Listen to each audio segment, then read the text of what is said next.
Hi friends, Mrs. Fetter here, and today I'm going to share with you one of my favorite stories, Giraffes Can't Dance.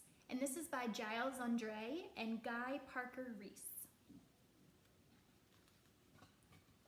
Gerald was a tall giraffe whose neck was long and slim, but his knees were awfully crooked, and his legs were rather thin. He was very good at standing still and munching shoots off trees, but when he tried to run around, he buckled at the knees.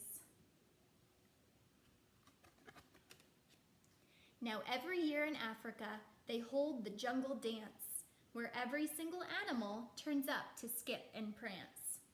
And this year, when the day arrived, poor Gerald felt so sad because when it came to dancing, he was really very bad. The warthogs started waltzing, and the rhinos rocked and rolled. The lions danced a tango that was elegant and bold. The chimps all did a cha-cha with a very Latin feel, and 8 baboons then teamed up for a splendid Scottish reel.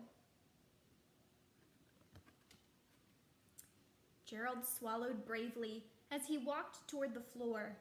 The lions saw him coming, and they soon began to roar. "Hey, look at clumsy Gerald," the animals all sneered. "Giraffes can't dance, you silly fool. Oh, Gerald, you're so weird." Gerald simply froze up. He was rooted to the spot. "They're right," he thought. "I'm useless. Oh, I feel like such a clot." So he crept off from the dance floor and he started walking home.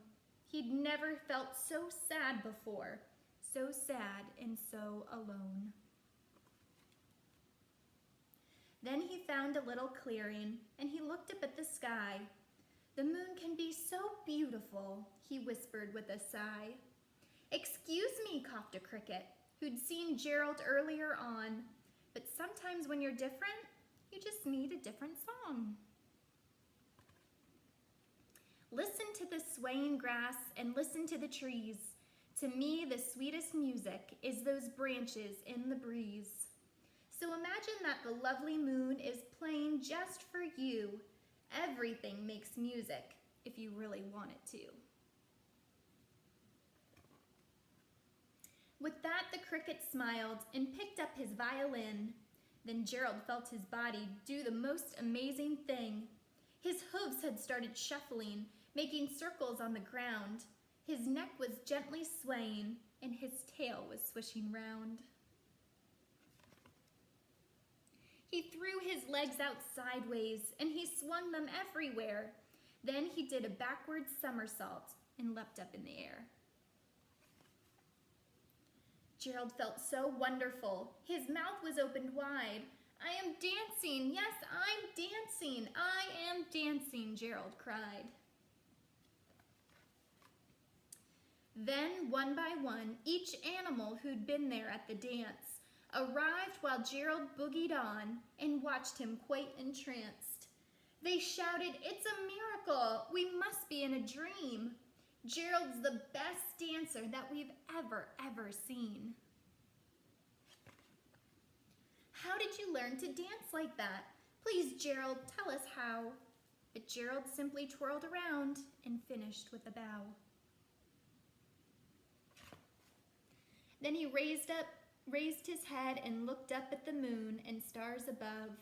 "We all can dance," he said, "when we find music that we love." And that is the end of our story. Hope you're all doing well, friends. Keep reading.